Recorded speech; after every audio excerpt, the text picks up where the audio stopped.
রাজধানীর বাজারে গত এক সপ্তাহে খাদ্যপণ্যের দামে মিশ্র চিত্র দেখা গেছে। মুরগির দাম বাড়তির দিকে এবং চিনির বাজারে ঊর্ধ্বগতি লক্ষ্য করা যাচ্ছে। এমনকি সবজির ক্ষেত্রেও বড় ধরনের স্বস্তি নেই।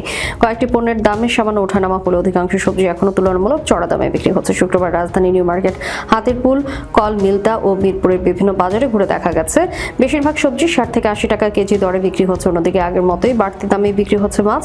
আজকের বাজারে মাঝারি আকারের ফুলকপি প্রতি পিস 30 থেকে 40 টাকা, বাঁধাকপি প্রতি পিস 30 টাকা এবং বেগুন প্রতি কেজি 70 থেকে 80 টাকায় বিক্রি হচ্ছে।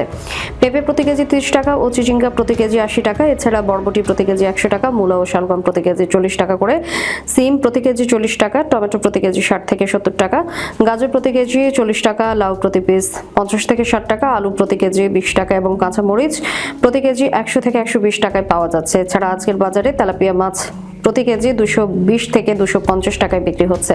পাবদা মাছ প্রতি কেজি 300 থেকে 350 টাকা এবং মাঝারি আকারের রুই মাছ প্রতি কেজি 320 থেকে 350 টাকায় পাওয়া যাচ্ছে।